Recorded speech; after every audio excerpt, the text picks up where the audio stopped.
Okay, hello everyone, and welcome to this session. I will be chairing this session. My name is Sebestian Kroupa. I am an assistant professor at the Department of Social Studies of Medicine at McGill University, and it's a great pleasure to be here and chair this session.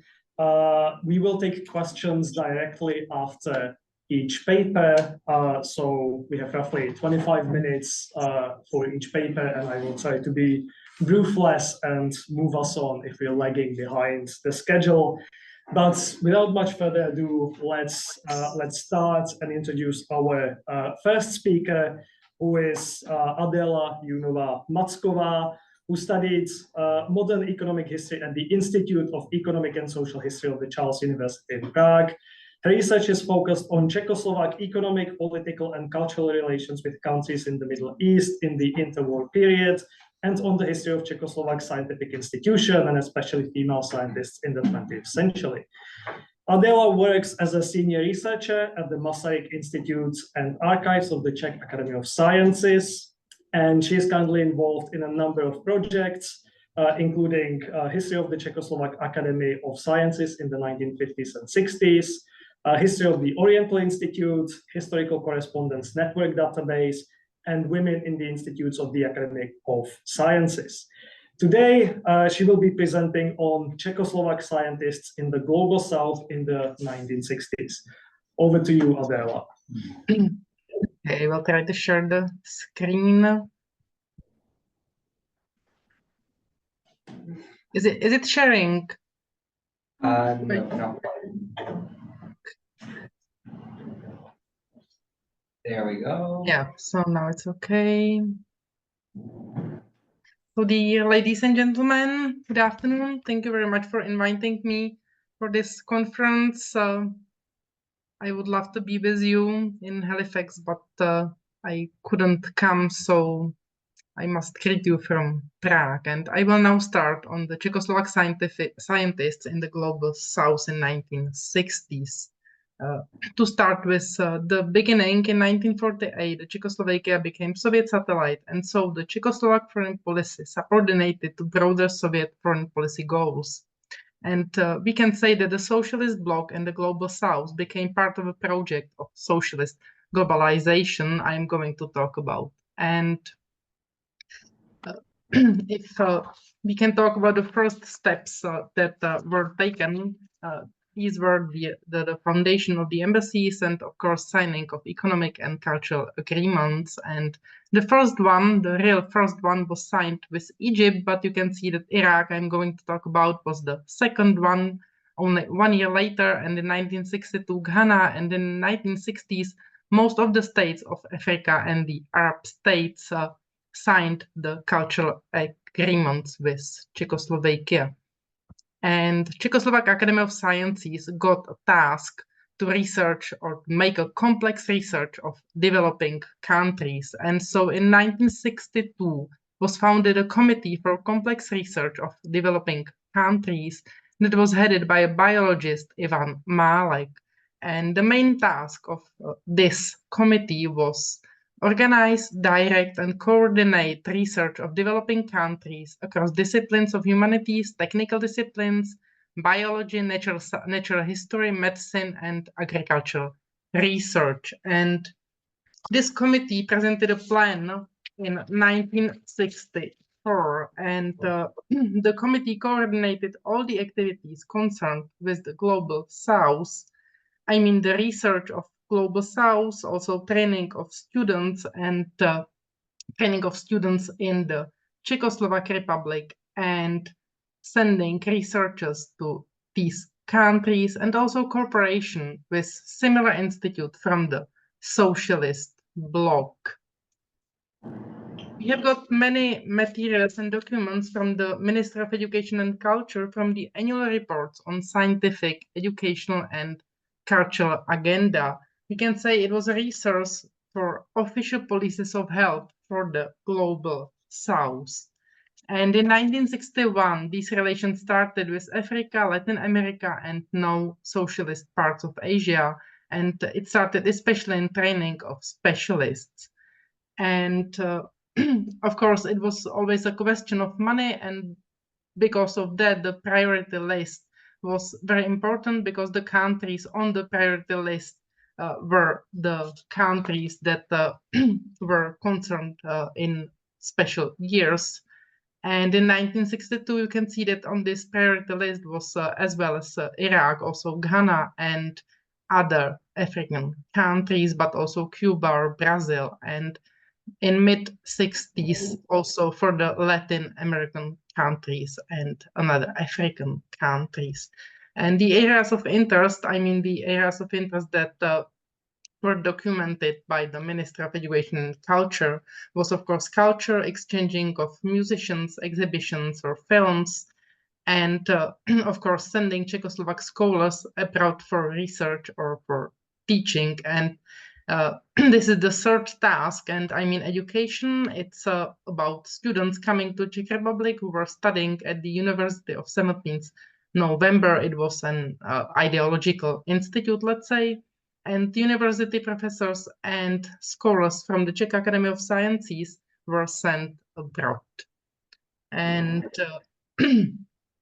the main task of Czech Academy of Sciences was exporting experts to cooperate at special research and to teach at universities. In 1960s, we can say that it all started, and the Academy aimed at developing its contacts with a number of these countries.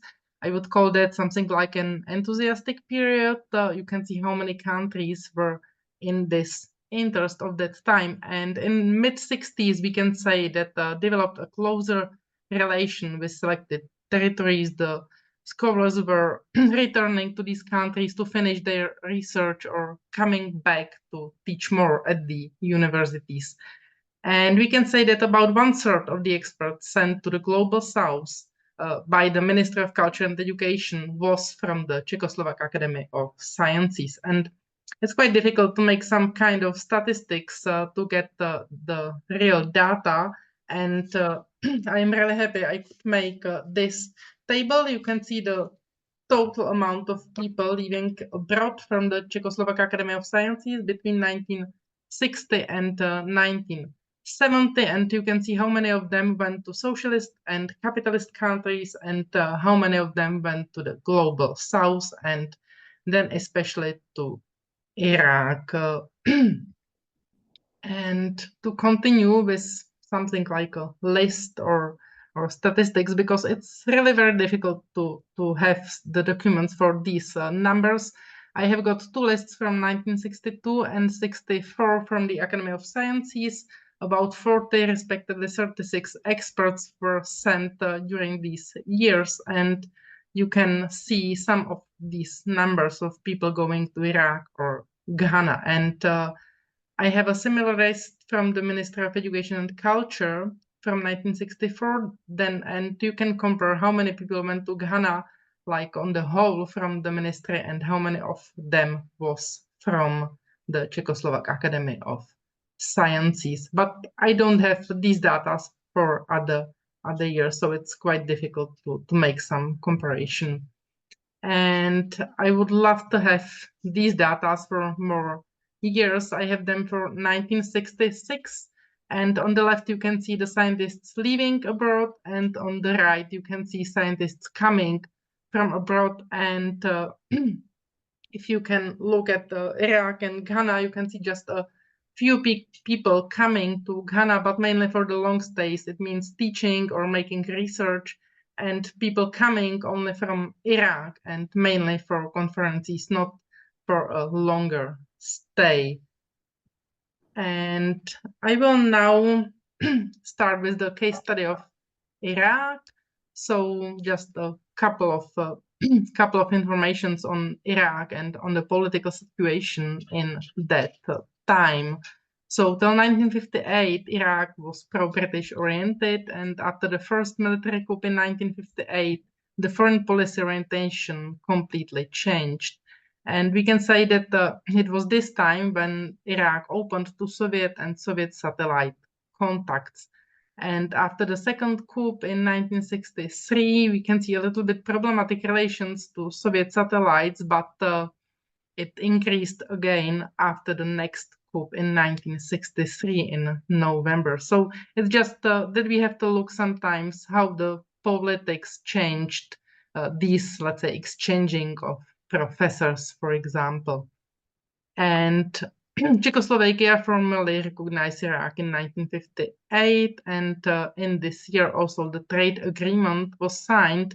Quite mainly we can see that first was signed the trade agreement and then ensued the culture agreement, and it's the same in this case. The culture agreement was signed in 1959, and because I don't see the whole screen, so I will just list my paper. So I would like to quote just a few sentences from this cultural agreement. Both sides will develop cooperation and exchange of experience between research, cultural, education, and health organizations. And of course, this agreement also involved study exchanges, fellowships, establishing of cultural centers. For example, we had a cultural center in Iraq from 1962 in Baghdad. And in this agreement were also paragraphs on exchanging of archaeologists and antiquities.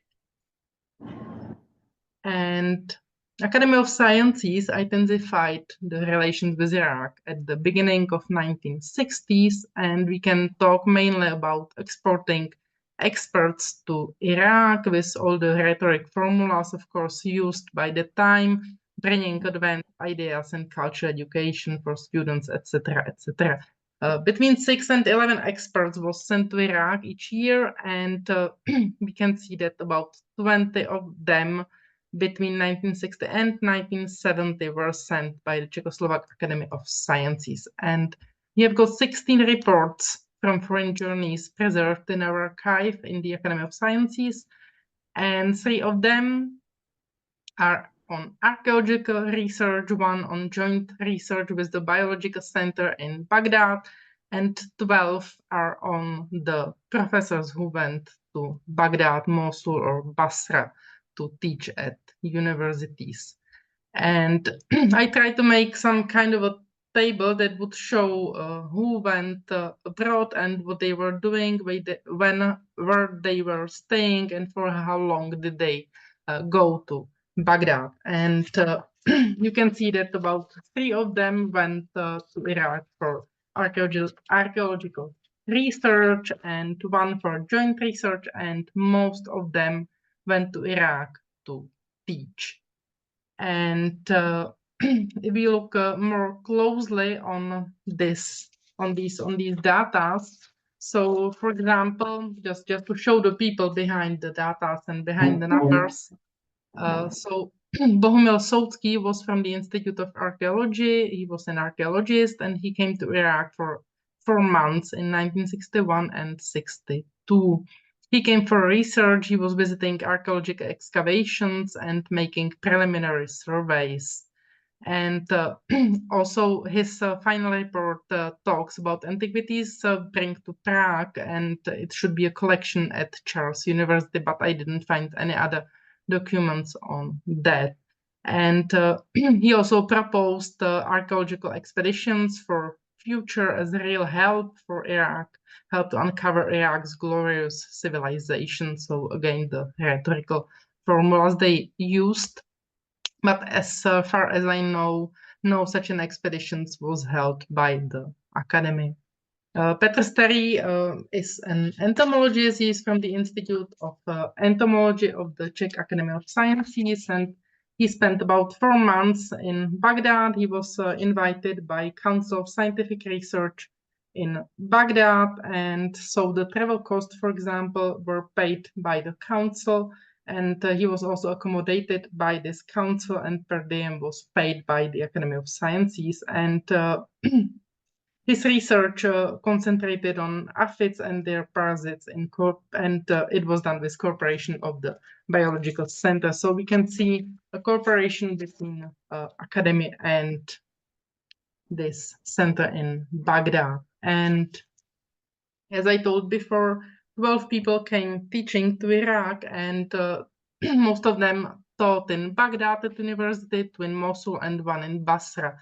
and 6 of them came to the colleges of engineering, and 6 spent their teaching months at the College of Sciences.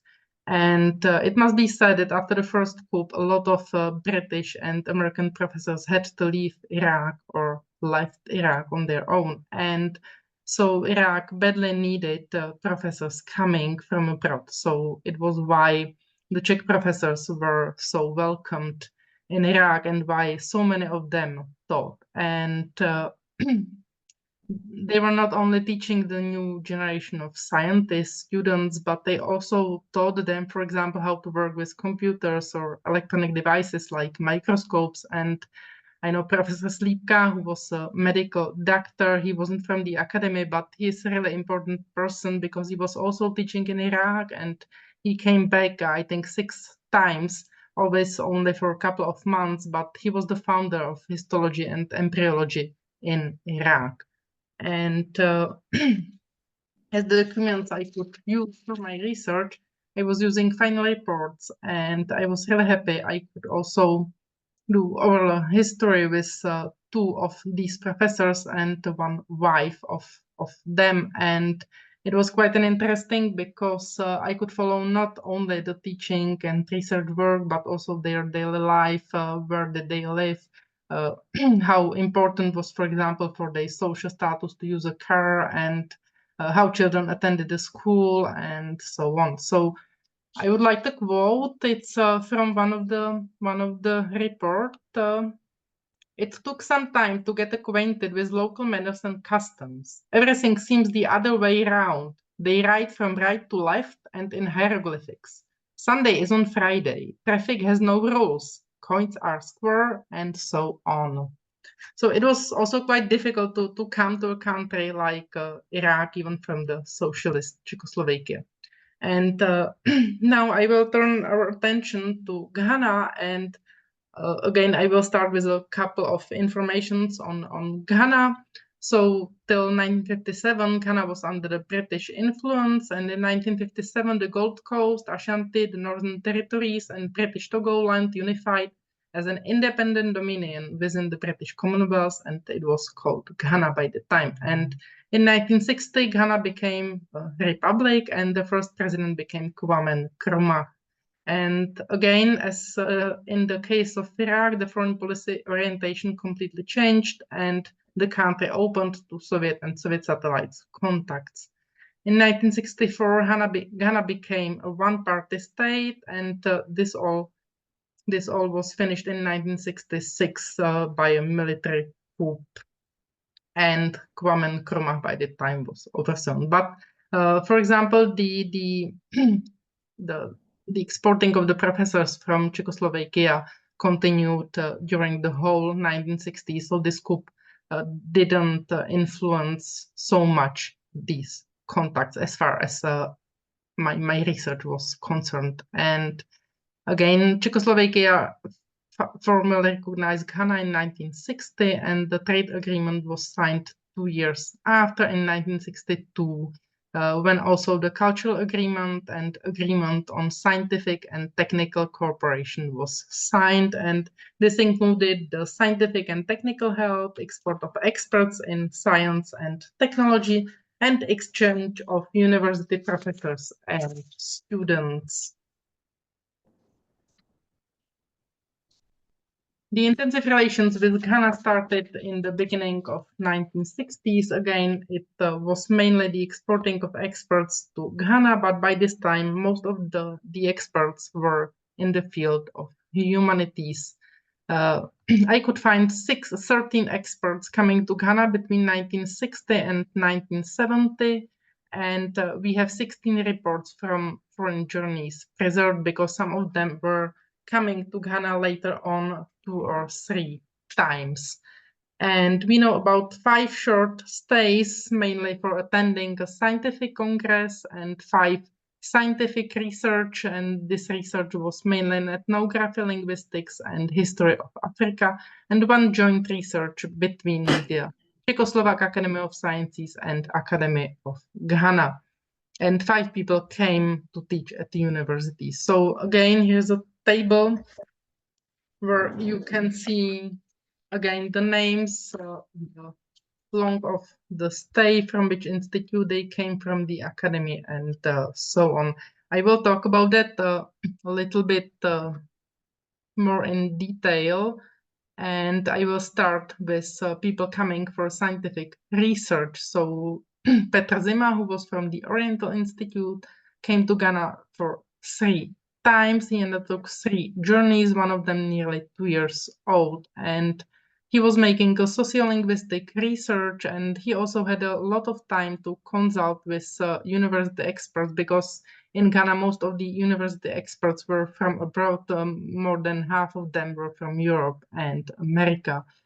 First, he came for the first International Congress of Africanists, and during his 3rd journey to Ghana, he was teaching African languages at the University of Ghana in Legon, and he was also making his own research, of course. And this is really important or interesting for me, because during his study stay, he could go to Niger and to the USA for nearly a month. It was quite an exception for a Czech scholar to go to the USA for a month. And on his way there and back to Ghana and to Prague, he visited also London and Paris for nearly 10 days. And Ivan Hrbek was also from the Oriental Institute. He came to Ghana twice, and first he came also for the first International Congress of Africanists, and he was a specialist in African history. That's what he was teaching at the University of Ghana, but he was there mainly on the scientific research, and he was teaching only postgraduate students. And joint research was done by Pavel Ševčovič. He was from the Institute of Chemistry, and he came to Ghana for nearly 1 year, or more than 1 year. And it was the joint research between 2 academies, and he made a research in medical plants of Ghana. And the main task of this research was isolation of chemical compounds from plants used in traditional medicine. And as I said before, about 5 experts came to university to teach. They were teaching chemistry, mathematics, but also philosophy and African languages and literature, and also African history in the case of Hrbek, for example. And they taught at the University of Ghana, at the University of Science and Technology at Kumasi. And it's also quite an important stay, because Václav Kratochvíl was the first analytical chemist who was teaching there, and he claims he founded the field of analytical chemistry in Kumasi as well as in Ghana, and he wrote quite a lot of like education literature, education texts for his students. And 2 philosophers from the Institute of Philosophy came to teach at Kwame Nkrumah Ideological Institute that was in Winnebe. And it's also really interesting, because I never came across like that 2 philosophers would go to the Global South teaching there. And Evžen Mener was teaching, of course, the philosophy courses, but also Marxism and Kroumaism, the ideology of the new president of Ghana.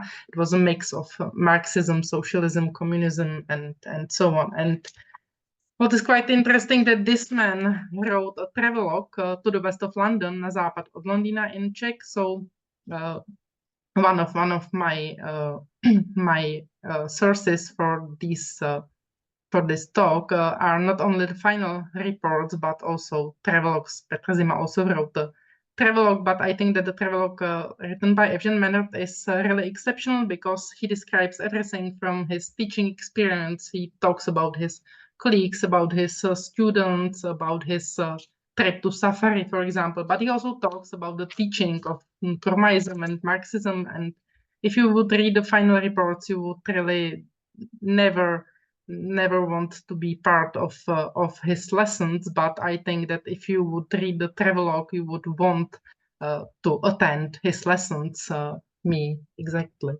So it's really interesting, these kind of materials.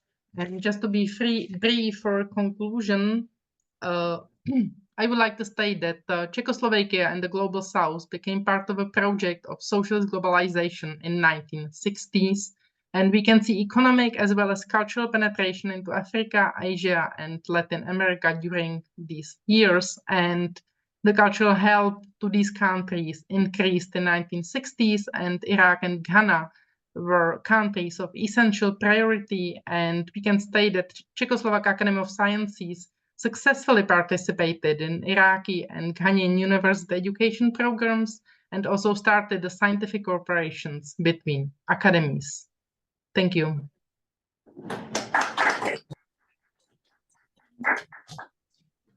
Thank you, Adéla, for this very interesting excursion into the Global South. We have time for one, maybe two questions. The floor is open. Anyone? Okay, I can ask a question. I wanted. Oh, there's a question. There's a question online in the chat. Yes. In the chat. Let me unmute you. Okay, am I now unmuted? Oh, good. Hi, Seb. Hi, Adéla. It's lovely to see you both. I wanted to ask Adéla about how different was it for a Czech scholar to go to the Global South rather than to go to Britain or Western Europe? Did they have more freedom or different rules? I mean, I'm struck by that person who was able to go to Paris and London and the US, and it sounds like they were also meeting people from capitalist countries while they were in Ghana. So were there other advantages to going to the Global South rather than going to Europe? Yeah, that's a perfect question. Thank you for that. It was much easier to go to the Global South because you didn't have to be a member of the Communist Party. And Right. quite a lot of people from the Academy of Sciences weren't members of the Communist Party. So when they were asking to go abroad, they were allowed to go only to some special parts of the world. So it was quite easy to get to Ghana or to Iraq, but it was very difficult to get to London or Paris. So that's why I said that I was surprised that Zima was allowed to spend 1 month in the USA. And when they traveled by plane, they always stayed 1 day in London to go to the universities and to go to the libraries in London, just to have the possibility to spend 1 day in London on the way back and on the way there. So yeah, thanks. Let's thank Adéla again, and we will have to move on because we are running on a very tight schedule. But thank you again, Adéla. Okay, let's move on to our next speaker, who is Eszter, an associate professor and head of the Department of Social Theory at Eötvös Loránd University in Budapest. Excuse my Hungarian.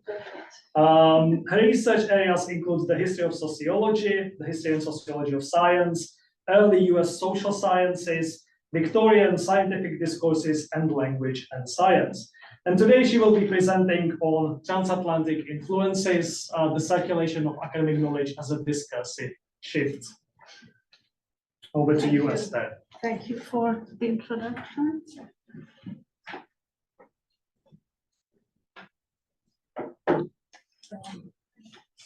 Okay, so I just do the regular thing basically. Yeah, okay. So today I'm going to talk about a 15-year period in the history of social sciences when the leading figures of the so-called Frankfurt School of Critical Theory left Germany, fleeing from the Nazis, and relocated to the United States. My focus is on the extent and limitations of influences and mutual knowledge transfers during this 15 period of time. I was going to discuss another case study, also a related one, but because of the strict time limitations, I cut that out. So this is what I'm going to focus on. So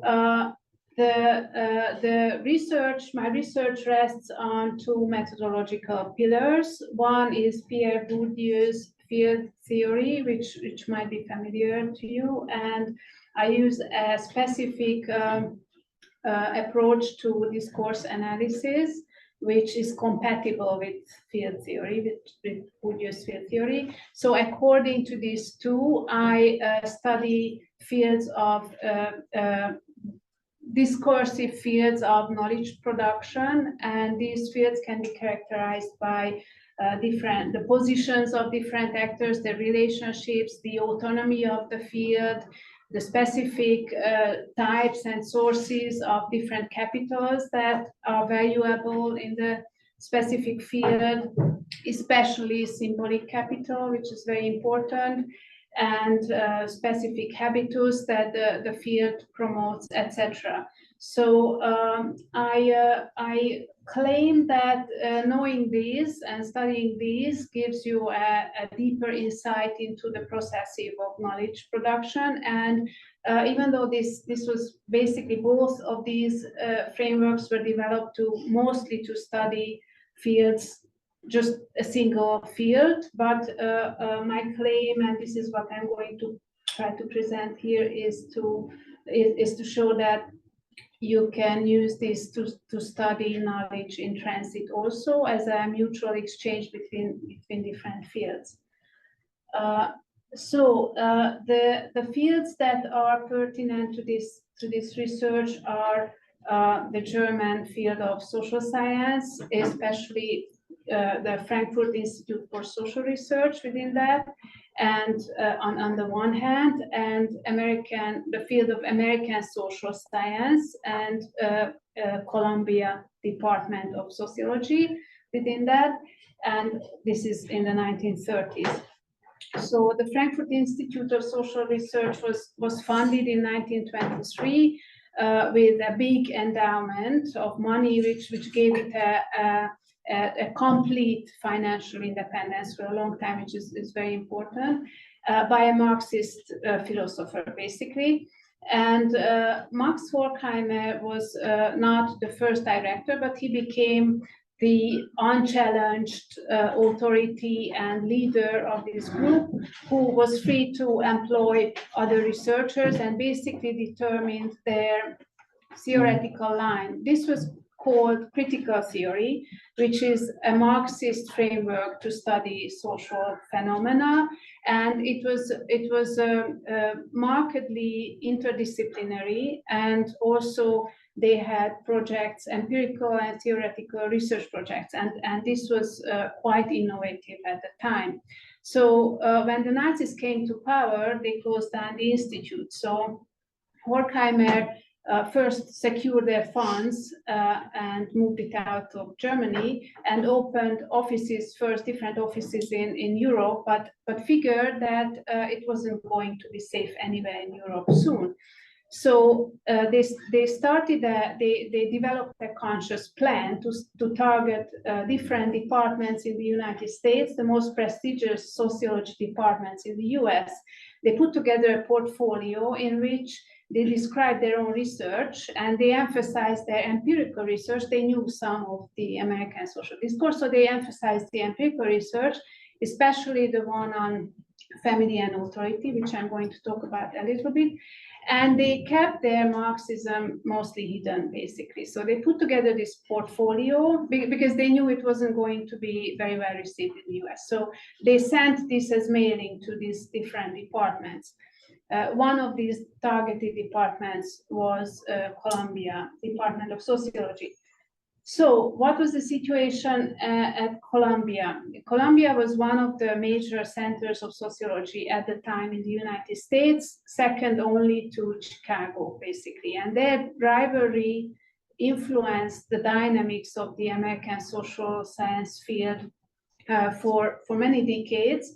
Columbia being the representative of quantitative research methods, statistical methods right from the beginning, whereas Chicago employed mostly qualitative research into social problems.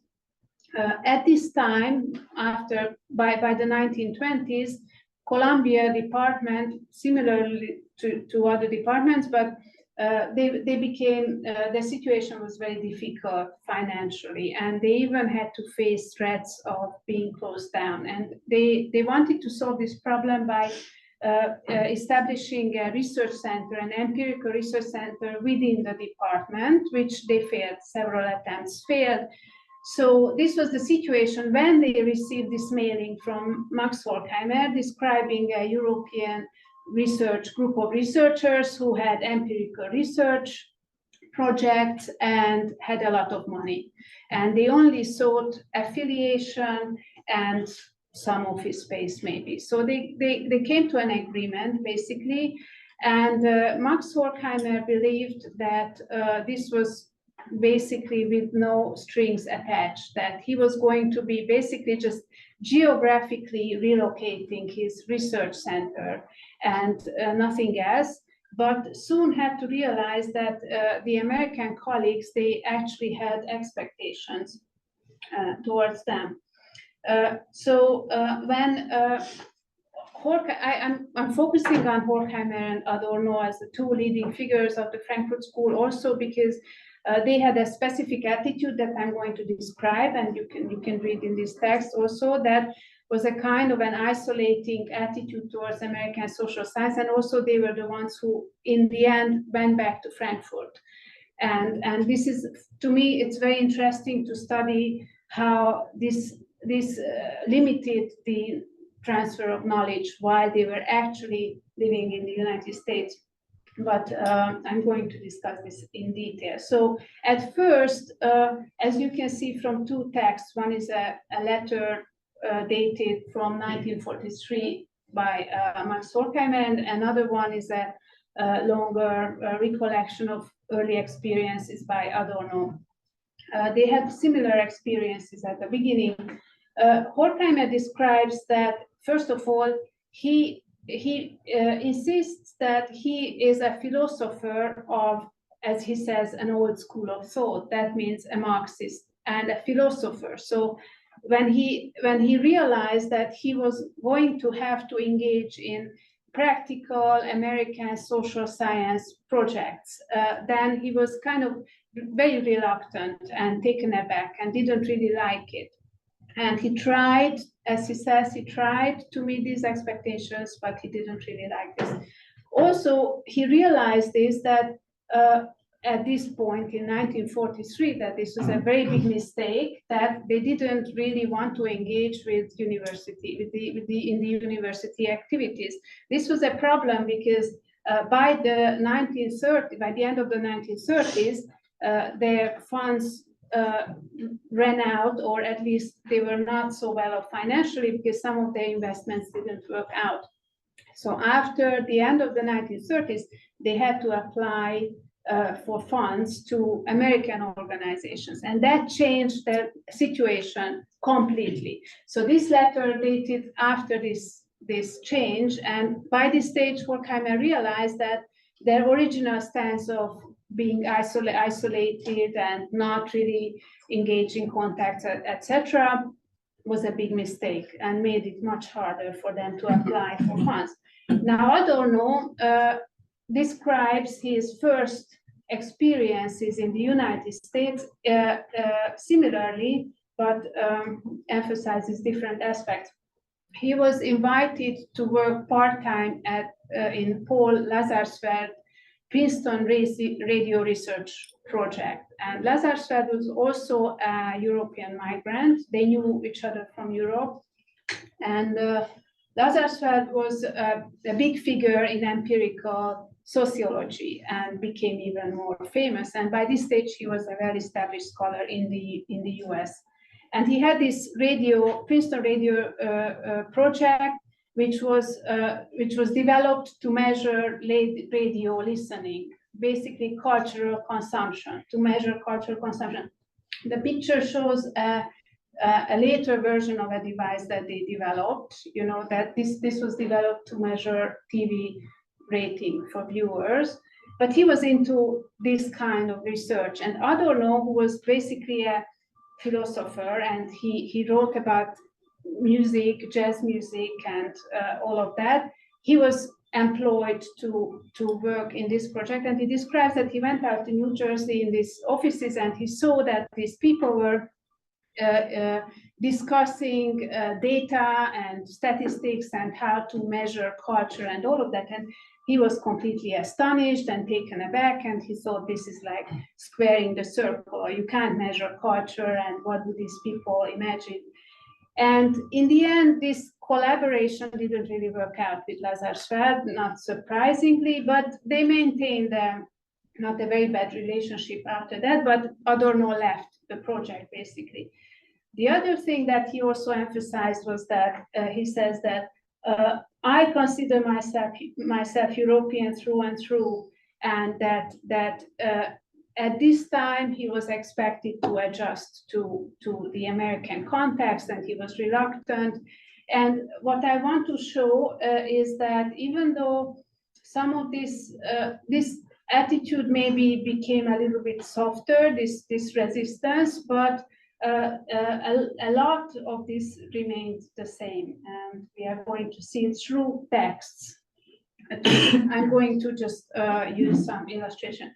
So in my research, in this discourse analysis, you need to, of course, you get to know the field through different sources, objects, different artifacts, different types of texts, but in the end, you choose certain key texts and analyze them in more detail to understand them.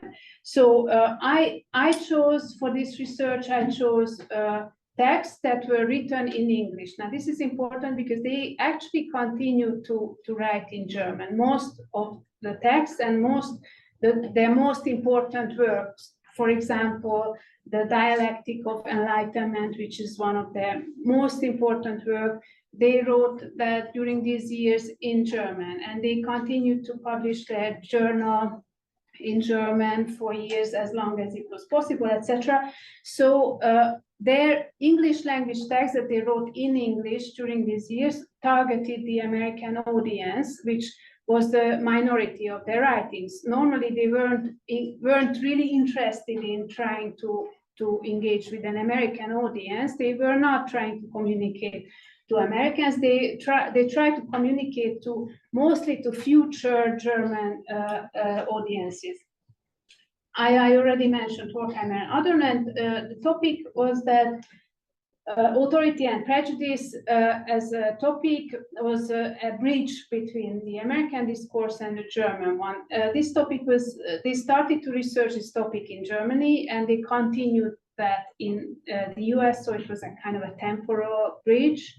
And also, this is a topic that was relevant for both discourses, actually, which is not a lot of the topics. This was important for Americans also. So the first text that I want to just quickly show you is Studies on Authority and Family. And the family. This was published in 1936, and this is a compilation of different theoretical essays, research reports, historical studies, etc., written by many people associated with the Frankfurt School, and the material was mostly collected during while still in Europe. This was published in German, so the text is still published in German, but the most important texts were appended with an English language summary. And Horkheimer himself wrote an introduction in English, in which he has this sentence that, oh, in the future we are even going to apply American empirical research methods. And this was almost like the publication of this work was almost like a half-hearted declaration of goodwill that, okay, this is what we are doing, all this research, and we are even going to employ American research methods, but this is still in German, but we summarize the important findings in English.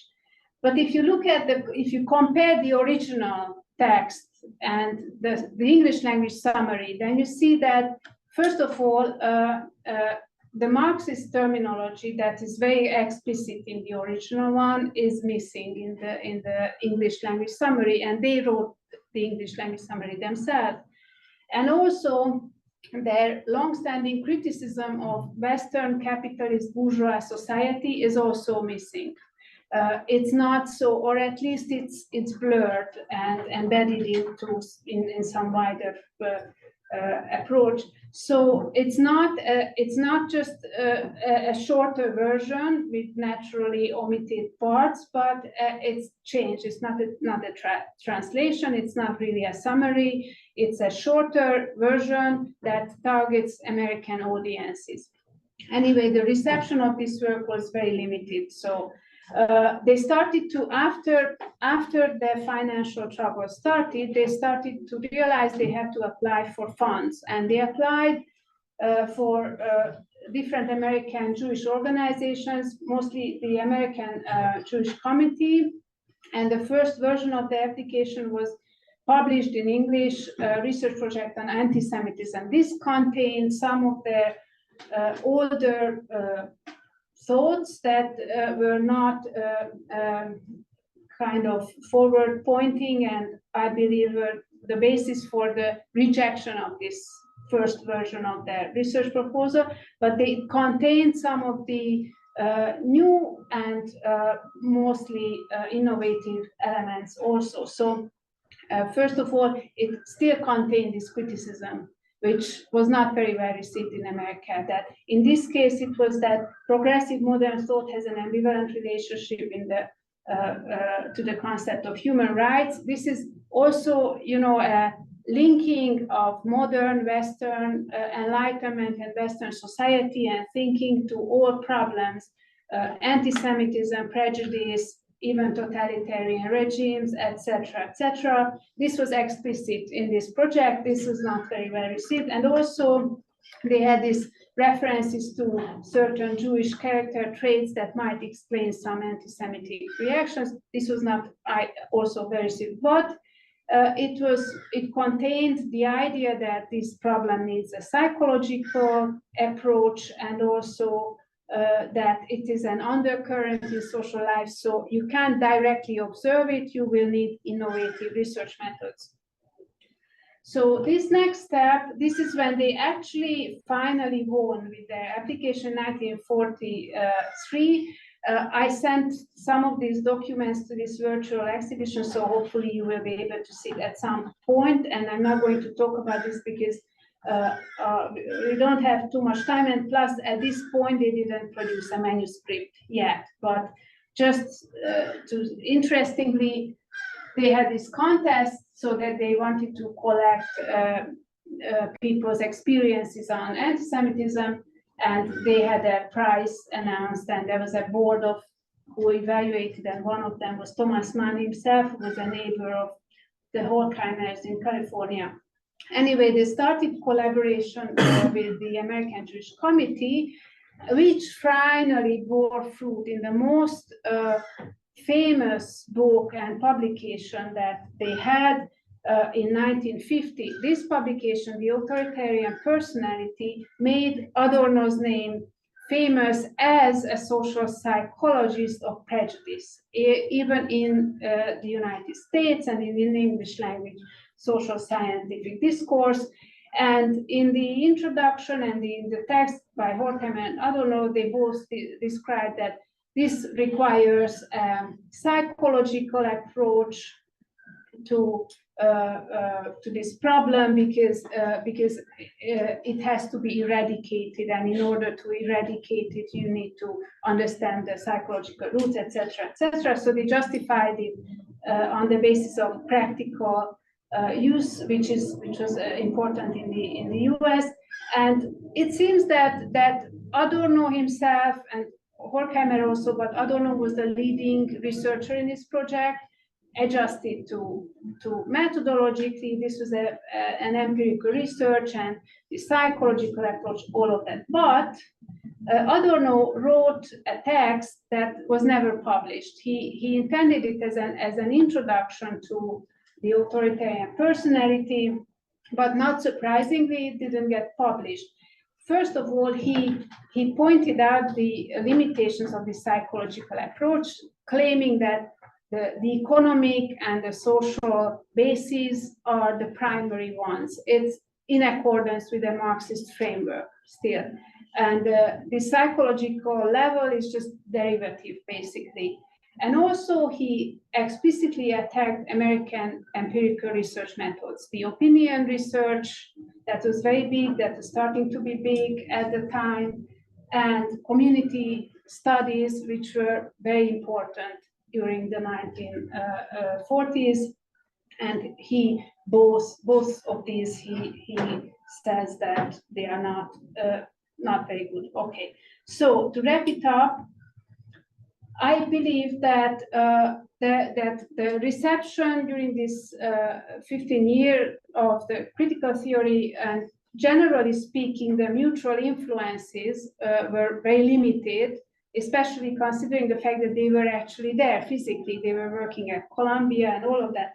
And I think that it's because the possibility of translation between 1930s and 40s critical theory and American social discourse at the time was not really, they were very, very limited. And that's to a large extent due to the differences, structural differences between the two fields, different types of symbolic capital, etc., etc. And I believe that even though the reception finally from the 1960s and 70s became much wider in the United States, that's a different story, different fields, and all of that. So thank you for your attention.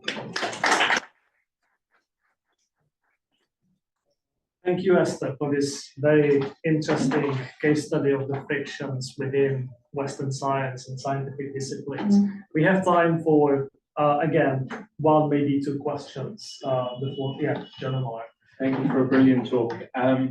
Something that just came to mind, and I don't want to pile on too many theoretical frameworks that you're already bringing together, both discourse analysis and Bourdieu, but it made me think a lot of Edward Said's traveling theory essay, which is in particular looking at, how the politics of Lukasz's work changes when it moves out of Central Europe and moves to the US. And I was wondering if Said, not his work on Orientalism, but on traveling theory in particular, can be another way of weaving together a story of particularly the politicization and sort of the depoliticization in some ways of the translation at work. Yeah, thanks. That's a very good point. I will think about it, because this is a very strong line, even though I could only briefly mention, couldn't emphasize. This is very important, and it's very interesting that Horkheimer was really explicit on trying to depoliticize their writings and trying to keep that really hidden. So this is good. Thanks. There's a question online, just very quickly. Yeah, very brief. Thank you very much for your talk. I found it very interesting. So I was thinking whether the first letter you talk about the alienation of the 1930s to the early 1940s of Adorno and Horkheimer has to be something with the development of the American identity, right? Because until what I have understood during the second half of the 1980s, many Americans went to study to the USA. I think it includes some of the very famous philosophers, like I don't remember very well. It's not Dewey and James. It's another one. It's Charles Peirce. I think Peirce has a very strong influence in the German. So I was thinking in that sense that there's kind of some development of the American identity, and kind of Adorno does not fit within the development of the American science. So that's why his work is not considered very well at that time you talk. So thank you very much again for that wonderful talk.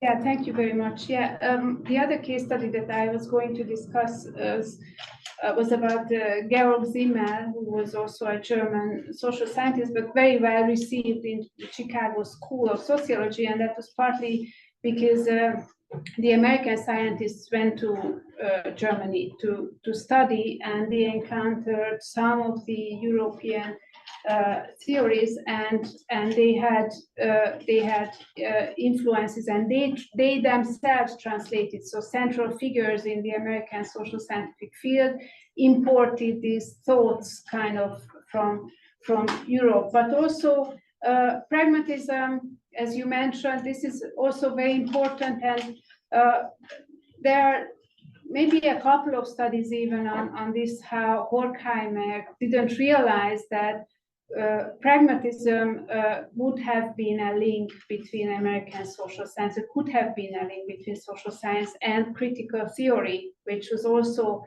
in a way prone to action, if you want to put it that way. But it was not really realized, and as you said, indeed, they didn't really fit into American social science. But in the end, Adorno became a celebrated social psychologist, you know, which is very interesting. So in the end, he fitted somehow.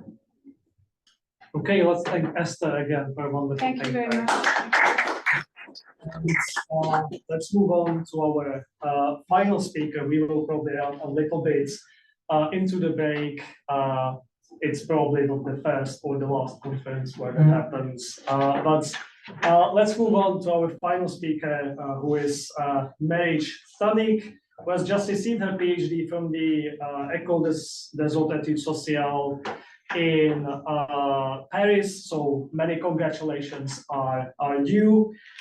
She specializes in the history of science and technology in the late Ottoman Empire, and her dissertation has examined the transnational construction of agronomy, forestry, and veterinary medicine in the late Ottoman Empire and early Republican Turkey, with knowledge imported from other countries, notably from France.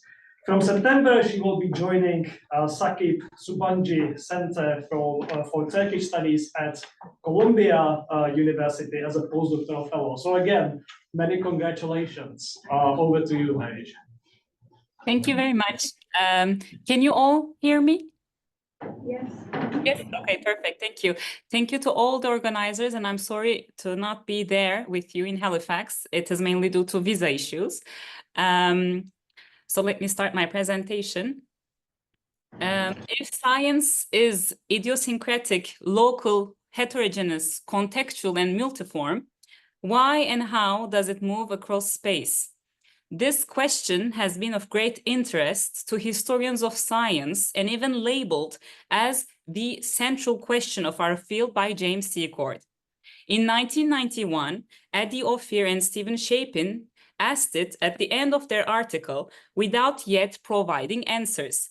They wrote, if it is the case that some knowledge spreads from one context to another, how is that spread achieved and what is the cause of that movement?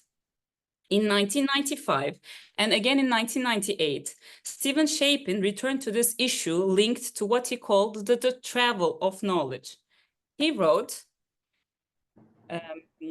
science is locally produced, but it does travel with great efficiency. How does it do that? If you are skeptical of the modernist responses, what interesting accounts can you give of scientific travel?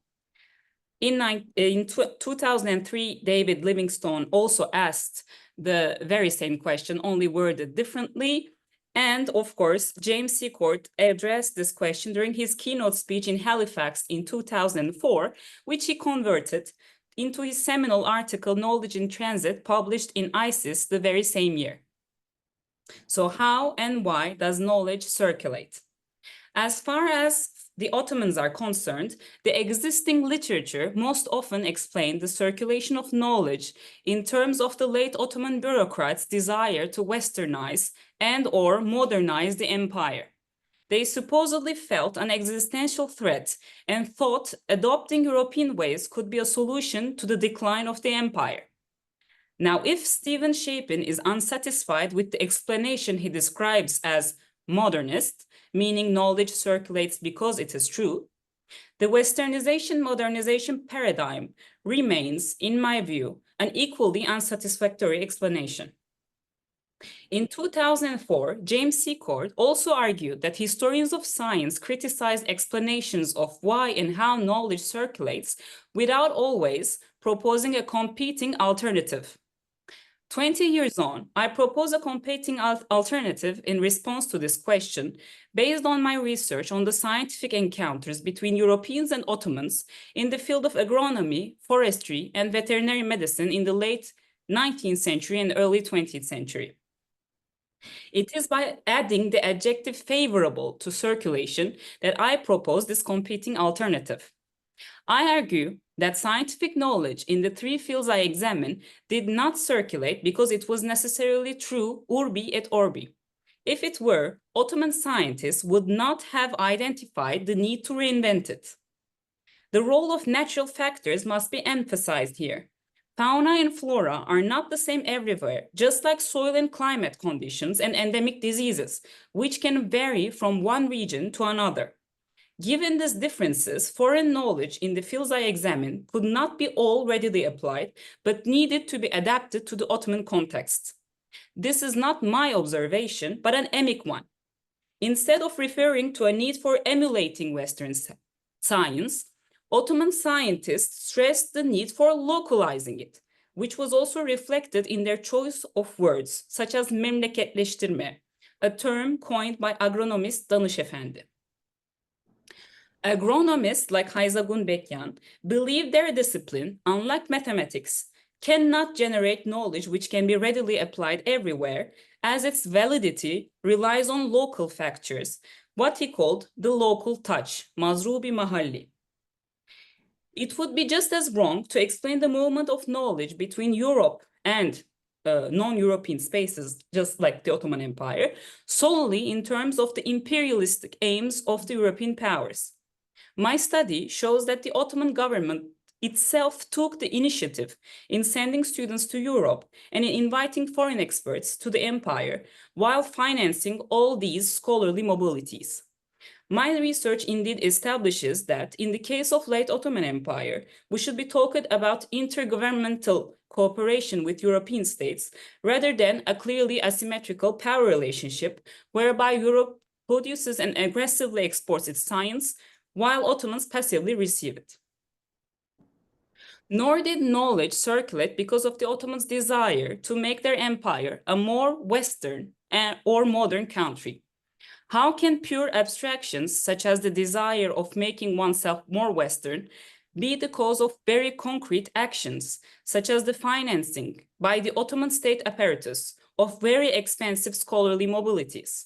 For instance, did the Ottoman Ministry of Agriculture really allocate 16.4% of its annual budget to scholarship for study abroad because it wanted to instill lifestyles that conform to the Western model?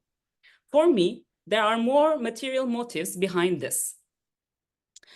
By continuing to use these analytical categories, by the way, we remain locked in a civilizational paradigm where there should be none. Why, in fact, call Westernization an expected exercise for my scientists? Whatever their origin and wherever they are, aren't researchers required to consult the work of other colleagues? In other words, why would we label an Ottoman veterinary surgeon who closely follows the research carried out in Europe an agent of Westernization instead of calling him a scientist simply doing his job? My study shows that knowledge rather circulated by mutual convenience. In fact, agronomic, forestry, and veterinary knowledge circulated between France and the Ottoman Empire because its circulation was favorable to all the parties involved, both at the macro and micro levels. The main reason why the Ottoman state invested money, time, and resources in the circulation of knowledge was the economic crisis. In the late 19th century, the Ottoman state was heavily in debt and looked for ways to foster economic growth. Convinced by the idea that the empire was a perfect agrarian country, blessed with fertile soils, vast forests, and great livestock, Ottoman officials turned to the empire's natural resources. They believed the primary sector was their forte and what could enrich them. That's why agronomy, forestry, and veterinary medicine came to be described as useful, beneficial, or even necessary sciences. They produce tangible results like generating financial gains, contrary to sciences of no real benefit, such as humanities. That's why they needed to be advanced, and that's why they deserved financing. A sentence from the magazine Mütalaa sums up this mentality perfectly. It is obvious that we need agricultural and industrial sciences more than literature. Indeed, the Ottoman government wanted to have at its disposal not scientists who devoted their time to disinterested research, but doers, scientists who could produce economic capital. So foreign experts also noted that science was instrumentalized by the Ottoman government. For instance, Özep Gelmiş, a French forestry engineer invited to the Ottoman Empire, saw that forests were attractive for the Ottoman state only because it could be turned into a major source of increased revenue for the treasury. So this broader context helps explain why the circulation of agronomic, forestry, and veterinary knowledge attracted public funds in the Ottoman Empire. But why did France agree to give up some of the very limited places in its schools to Ottoman students and to send its experts to the Ottoman Empire when it was a loss of highly qualified personnel for the French state? The main reason was that European powers conceived of the Ottoman Empire as one of their breadbaskets and wanted the Ottomans to concentrate all their efforts on the primary sector and leave industry to the Europeans so that they could import raw materials and export finished products. In the background, a competition for scientific supremacy was also taking shape between European powers, with the number of scientific positions their respective nationals held abroad and the number of foreign students enrolled in their universities seen as major gauges of success in their struggle. For instance, locked in a rivalry with Germany, France wanted its science to shine on the world stage. When Maurice Nicole, a bacteriologist from Institut Pasteur, was nominated to take the head of the Imperial Bacteriologist Institute in Istanbul, Émile Roux, who was Pasteur's right-hand man, wrote this very interesting letter. He said, Nicolou is going to leave me to go and teach bacteriology to the Turks. Here I find myself again in a quandary. However, Nicole's call to Constantinople is a good thing. He will spread the good word, and without a German accent, that's what matters. My micro-level approach makes it possible to identify the impact of not only state interest, but also of ordinary personal ambitions. Missions to the Ottoman Empire presented an opportunity for French experts.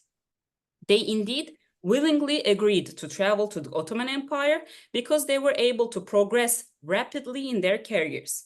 They occupied prestigious positions and used them as an argument to obtain promotion on their return. For instance, they received 3 to 5 times higher salaries than in France. Maurice Nicole, who I just talked about, scientific mission was a real leap forward in his career. Before leaving for the Ottoman Empire, he worked as a préparateur, a laboratory assistant. And then, just like that, he became the director of a bacteriology institute here in the picture in Istanbul.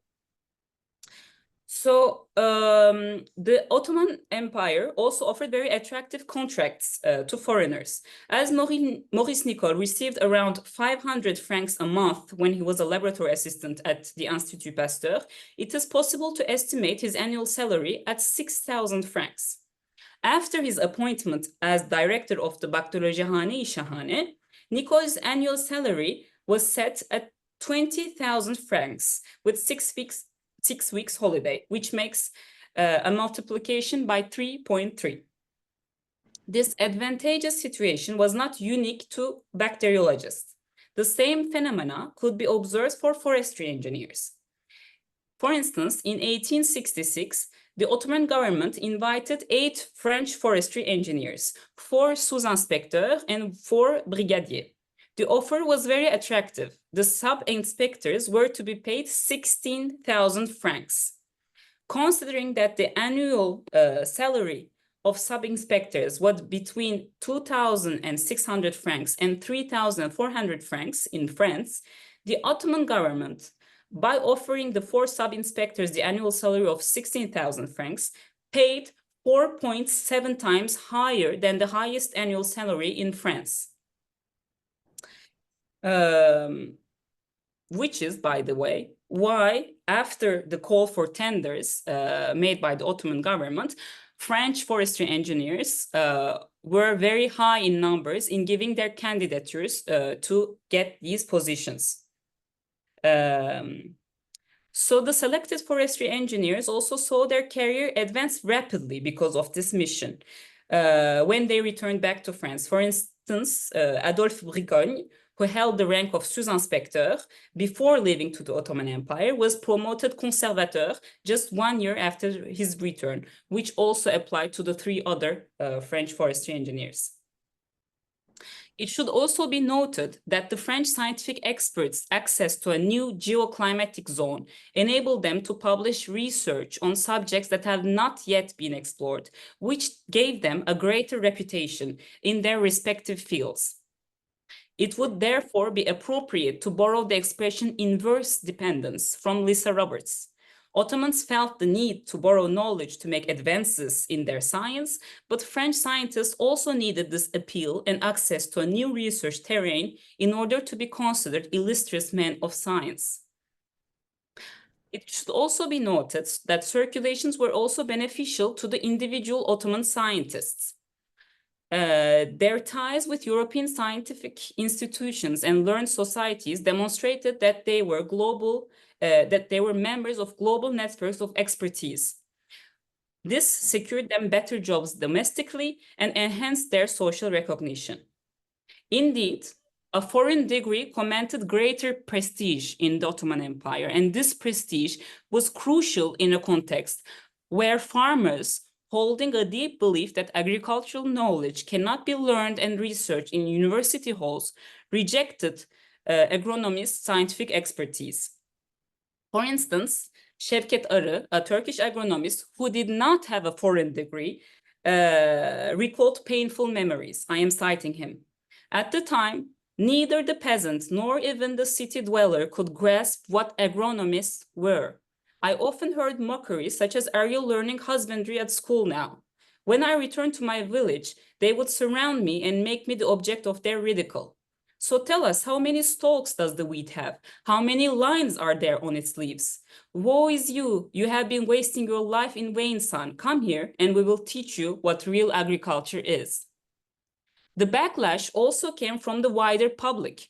In popular imagination, veterinarians were merely sophisticated farriers, and forests were believed to thrive naturally. As they supposedly grew anyway, forestry engineering was considered a vain non-expertise. So scientists who studied abroad were less likely to face such attitude, and that's why they willingly sailed off to countries such as France. To conclude, my research on late Ottoman and European scientific encounters shows that the driving force of knowledge circulations could just be opportunists. In other words, knowledge circulates not because of a set of ideals necessarily, such as searching for the truth, wanting to be more modern, adopting systems of the West, etc., but rather because of pragmatic reasons. The mundaneness of everyday life, personal ambitions, the search of profit, etc., make a big part of history of science, just like any other type of history. Thank you very much for listening.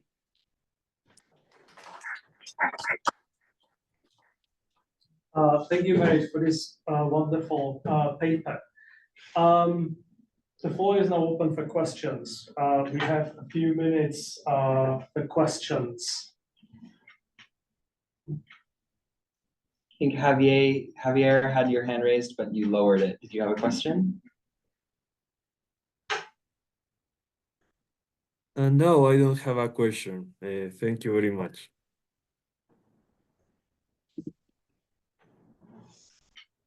No questions? Okay, I can try to ask a question. How was this policy of the Ottoman Empire received more domestically in sort of, trying to resolve the economic crisis by overpaying foreign experts?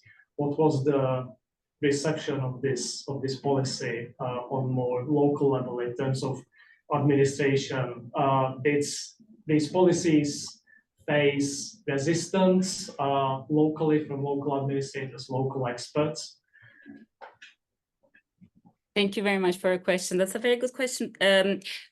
At first, it was received very well, especially by high bureaucrats and state apparatus, because basically in the 19th century, there was a major question that had to be answered, which is how can we make more money, generate more money? Some people said we have to have more industry. Some others said we are clearly we can clearly not reach European states level of industrial production, and they don't have the natural gifts that we have, so we have to go on with agriculture. So it was very well received. Many economists were okay with this idea, and they stayed okay with this idea, but then came the switch with local experts, because when local experts were more, they were more in terms of number, they became more resistant to this idea, because they saw that foreign experts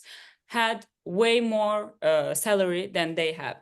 And they told the government and also public opinion through journals, through the articles they published, we have been to the same schools as the foreign experts that you call into the Ottoman Empire. We have the same knowledge that they have. So why are you paying them 4 times, 5 times higher than us?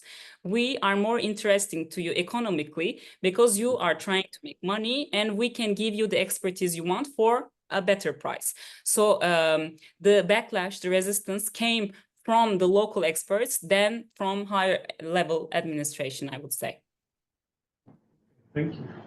Can I ask a question? Yes, that's a question. You began by quoting someone talking about that only mathematics is universal. Okay, other knowledge is not universal.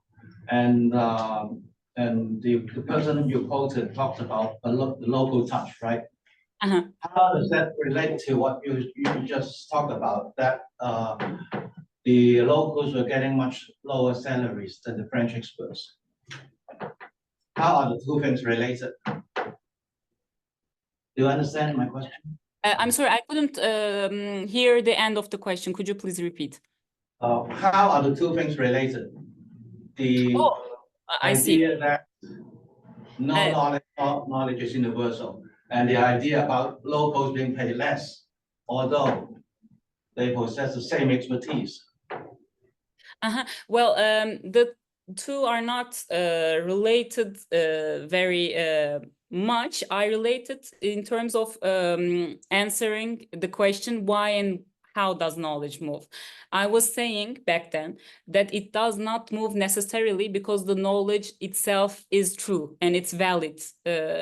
I was saying that it rather moves because it is more profitable, more convenient for it to move.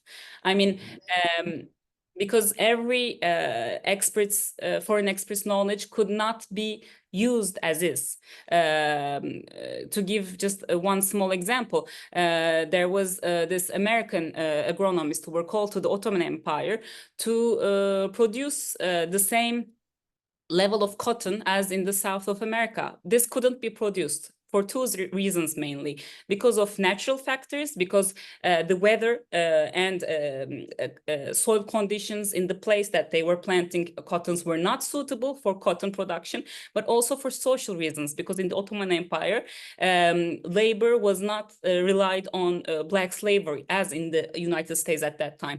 So he was saying, I cannot do what you're asking me to do here. I cannot replicate exactly what I do in my country. So I was saying that knowledge cannot be applied exactly as it is in these domains, but it still travels. So there should be another reason while it is traveling rather than its truth. And that is the search of profit mainly. Okay. I think that's a wonderful note on which to end this great panel. Let's thank our speakers again, and let's also thank Henry, our technician, for helping us run this session, and without him, we wouldn't have been able to run this hybrid session so smoothly. So thank you. Thank you.